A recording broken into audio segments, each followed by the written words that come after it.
আরজিকর কাণ্ডে তোলপাড় একেবারে গোটা রাজ্য।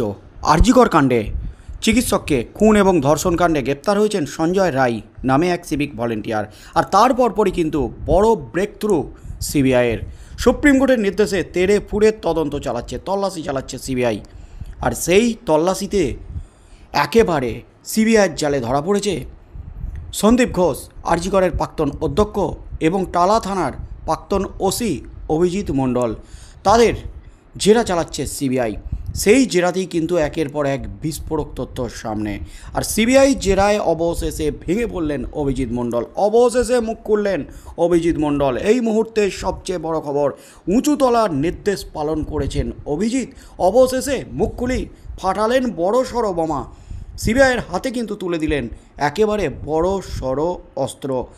কার নির্দেশে তদন্তে গাফিলতি এবং তদন্তকে ধামাচাপা দেওয়ার চেষ্টা হয়েছিল, তথ্য প্রমাণ লোপাটের চেষ্টা হয়েছিল, যে অভিযোগগুলো উঠেছে টালা থানার ওসি অভিজিৎ মণ্ডলের বিরুদ্ধে, সেই মাথার নাম জানতে তেড়ে ফুড়ে তদন্ত চালাচ্ছে।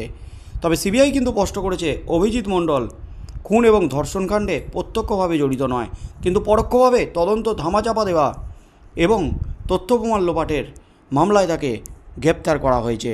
তাকে জেরা করে কিন্তু একেবারে হাটে হাঁড়িটা এবার ভেঙে গেল। সিবিআইয়ের হাতে কিন্তু একেবারে বোমাস্ত্র। এই মুহূর্তে সবচেয়ে বড় খবর, আরজিকর মেডিকেল কলেজে চিকিৎসককে ধর্ষণ এবং খুনের ঘটনায় বৃহত্তর ষড়যন্ত্র হয়েছে বলে ইতিমধ্যেই জানিয়েছে সিবিআই। কেন্দ্রীয় তদন্তকারীরা বলছেন এই ঘটনা শুধুমাত্র সন্দীপ ঘোষের অঙ্গুলি হেলনে বা টালা থানার প্রাক্তন ওসি তথা সাসপেন্ডেড পুলিশ অফিসার অভিজিৎ মণ্ডলের মাধ্যমে সম্পন্ন হয়নি। পিছনে রয়েছে আরও বড় মাথা। সিবিআই জানিয়েছে টালা থানার ওসির উপরে প্রভাবশালীরা কলকাঠি নাড়ছিলেন বলে প্রাথমিকভাবে ইঙ্গিত পাওয়া গেছে। সাধারণত সন্ধ্যার পরে ময়না তদন্ত এড়িয়ে চলা হয়, তবুও একান্তই সন্ধ্যার পরে তা সম্পন্ন করতে হলে উচ্চপদস্থ পুলিশ কর্তাদের ছাড়পত্র লাগে। কিন্তু 9ই আগস্ট সন্ধ্যার পর আরজিকর মেডিকেল কলেজ হাসপাতালে নিহত চিকিৎসক পড়ুয়ার ময়না তদন্ত করা হয়। পাশাপাশি 9ই আগস্ট সকালে চিকিৎসকের ক্ষতবিক্ষত দেহ উদ্ধারের অনেক পরে দুপুর 2:55 নাগাদ একটি জিডি অর্থাৎ জেনারেল ডায়েরি নথিভুক্ত হয়েছিল টালা থানায়। সেই 542 নম্বর জিডিতে লেখা হয়েছে আরজিকর হাসপাতালের চেস্ট মেডিসিন বিভাগের সেমিনার রুমে সেখানকারই এক পড়ুয়া চিকিৎসকের অচেতন দেহ পাওয়া গেছে। একজন মৃতকে অচেতন হিসাবে চালানোর চেষ্টা হলো কেন? এই ঘটনাকে ষড়যন্ত্র হিসাবেই দেখছে সিবিআই।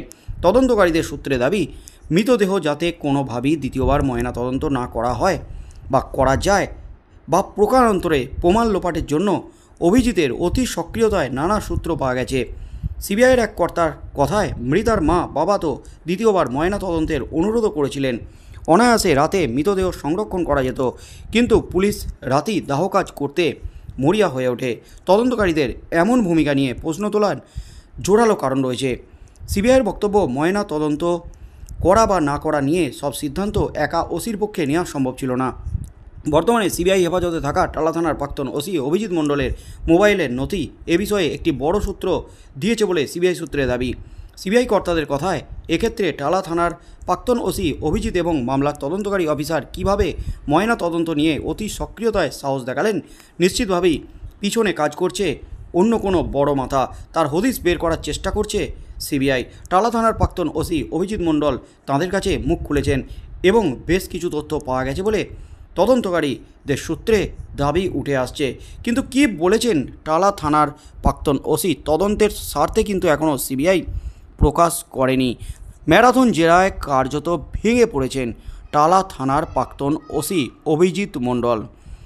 অভিজিৎ মণ্ডলের বিরুদ্ধে কিন্তু তদন্তে গাফিলতি, তদন্ত ধামা চাপা দেওয়া, এমনকি তদন্তকে বিপথে চালনা করা, এমনকি তথ্য প্রমাণ লোপাটের মতো একাধিক বিস্ফোরক অভিযোগ উঠেছে। কী কারণে দ্রুত ময়না তদন্ত রাতেই করা হলো এবং দ্বিতীয়বার ময়না তদন্তের যখন দাবি উঠেছিল পরিবারের তরফ থেকে, তার মা বাবার তরফ থেকে, কেন করা হলো না? কার নির্দেশে দেহ সৎকারে এত তড়িঘড়ি পদক্ষেপ নিল পুলিশ? টালা থানার ওসির একার নির্দেশে যে এটা হয়নি, এটা কিন্তু জিজ্ঞাসাবাদ করে এমন তথ্য হাতে পেয়েছে সিবিআই। টালা থানার প্রাক্তন ওসি অভিজিৎ মণ্ডল তিনি কিন্তু অবশেষে মুখ খুলে ফাটিয়েছেন বড় সড়ো বোমা। আরজিকর কাণ্ডে কিন্তু একের পর এক সূত্র, একের পর এক বিস্ফোরক তথ্য সামনে আসছে। বড় সড়ো ঝটকা কিন্তু গতকালই খেয়েছেন টালা থানার ওসি। নিজতলার কর্মীরা তার পাশে দাঁড়ালো, রাজ্য সরকার কিন্তু একেবারে তাকে সাসপেন্ড করে দিয়েছে। গতকালই কিন্তু নোটিফিকেশন জারি করেছে রাজ্য সরকার। যেখানে রাজ্যের পুলিশ মন্ত্রী স্বয়ং মুখ্যমন্ত্রী মমতা ব্যানার্জি, সেখানে কিন্তু টালা থানার প্রাক্তন ওসির বিরুদ্ধে একেবারে চরম পদক্ষেপ রাজ্য সরকারের, নবান্নের। আগামী দিনে কি হতে চলেছে, যে সমস্ত সূত্র পাওয়া গেল, সেই সূত্র ধরে তদন্ত চালিয়ে কি তথ্য হাতে পাবে সিবিআই, কার নির্দেশে এই সমস্ত কাজ হলো। যেহেতু টালা থানার প্রাক্তন ওসি তিনি আরজি করে খুন এবং ধর্ষণ কাণ্ডে প্রত্যক্ষভাবে জড়িত নন, তিনি শুধুমাত্র তদন্ত ধামাচাপা দেওয়া, তথ্য প্রমাণ লোপাট, এই সমস্ত অপরাধে অভিযুক্ত হয়ে গ্রেপ্তার হয়ে সিবিআই হেফাজতে রয়েছেন। তাই তাকে জিজ্ঞাসাবাদ করে মেন মাথাদের হদিশ যে অনায়াসই পাওয়া যেতে পারে, এমনই মনে করছেন সিবিআই আধিকারিকরা। আর সেই লক্ষ্যেই কিন্তু টালা থানার ওসি এমনকি সন্দীপ ঘোষকে ম্যারাথন জেরা চালাচ্ছে। এই জেরায় কিন্তু একের পর এক চাঞ্চল্যকর তথ্য উঠে আসছে। সন্দীপ ঘোষ শুধুমাত্র খুন এবং ধর্ষণ কাণ্ডে নয়, আগেই গ্রেপ্তার হয়েছিলেন আরজি করে দুর্নীতি কাণ্ডে, মৃতদেহ নিয়ে দুর্নীতি, এমনকি ওষুধ, জাল ওষুধ, এমনকি ডেট এক্সপায়ার করা ওষুধ, যেগুলি ডেট পাল্টে ব্যবহার করে দেওয়া হতো এবং সরকারের খাতায় দেখানো হতো নতুন ওষুধ কিনে নিয়ে আসা হয়েছে, এবং সেই টাকা কিন্তু পকেটে ঢুকত সন্দীপ ঘোষেদের এবং তার সাঙ্গপাঙ্গদের।